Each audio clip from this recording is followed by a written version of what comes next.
un petit chat a rejoint cette vidéo.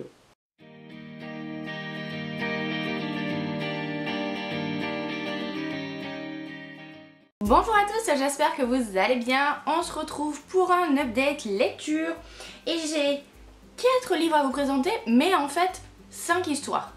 Je vous explique ça tout de suite. Et on va commencer justement avec Un amour imprévu de Terry Wilson, qui est en fait un recueil de 2 romans. Donc il y a dedans Monsieur Darcy et Mademoiselle Juliette.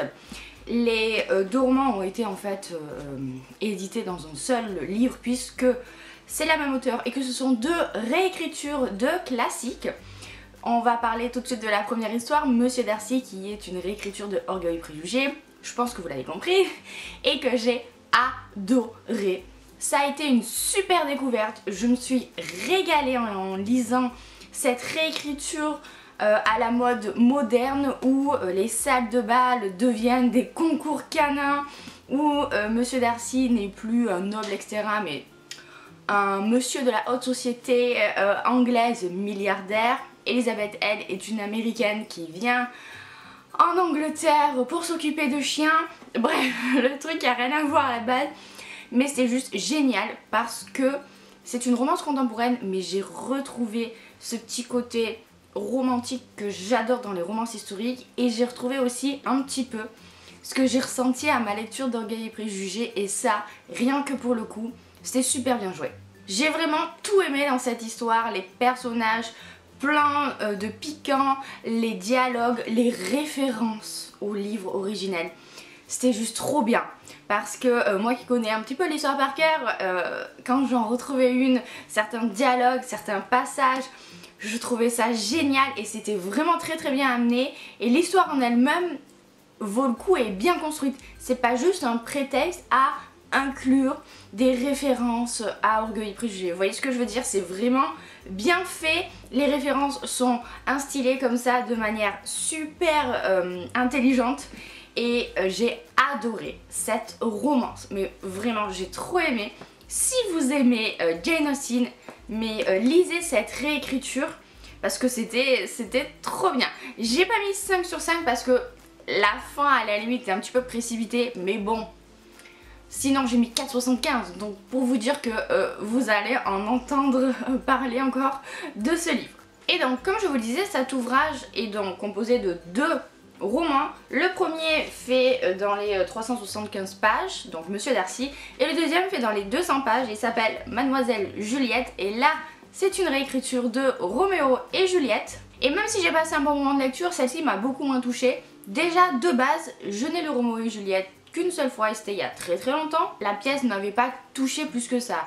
Donc pour le coup, j'ai pas forcément retrouvé, je pense, toutes les références qu'il y avait à l'histoire originelle, à part quelques scènes, genre la scène du balcon, vous voyez, tout ce genre de choses.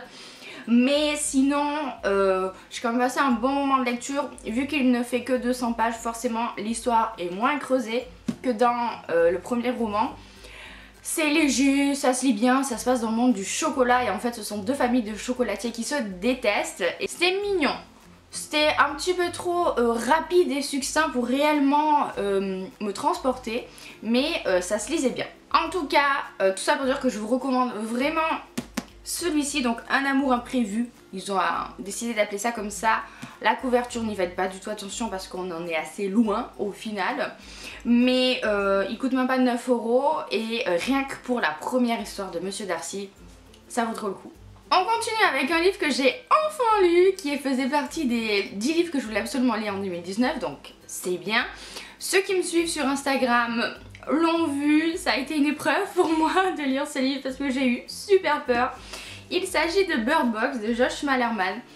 En fait, je pensais que ce livre c'était une sorte de thriller, roman post-apocalyptique.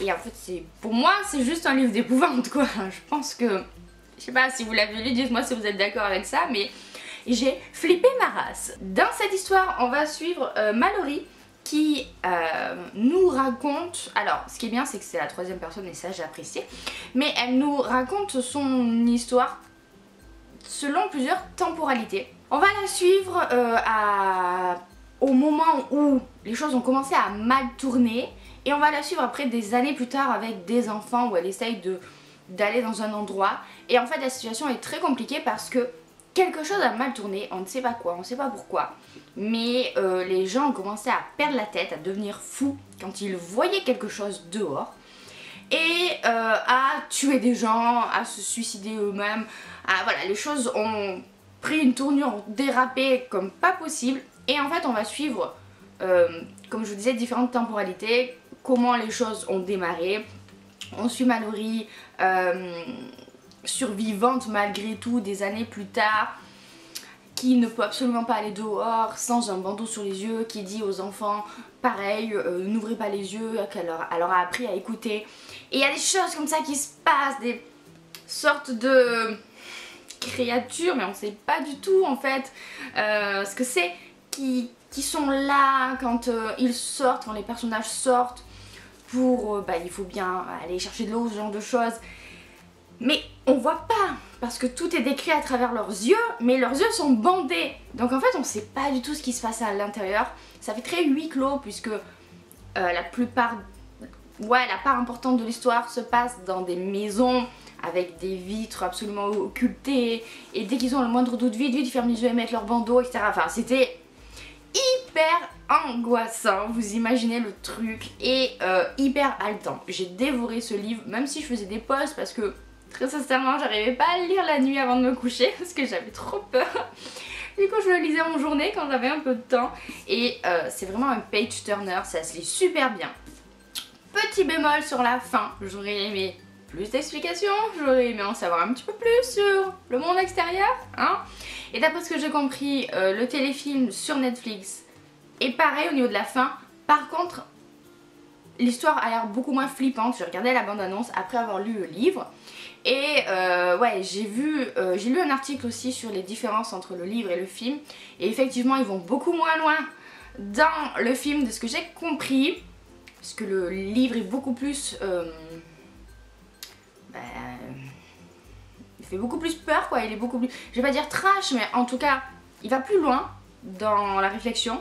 Et j'ai vu que Josh Malerman était en train d'écrire la suite. Donc est-ce qu'on aura les réponses à nos questions? Ça serait pas mal. En tout cas, si vous avez envie d'un petit ovni qui fait peur, vous savez pas du tout où vous êtes, mais vous lisez parce que voilà, vous avez envie de savoir comment ça va se passer, comment les choses vont finir et comment est-ce que les personnages vont s'en sortir, je vous recommande. Franchement, c'était une bonne lecture.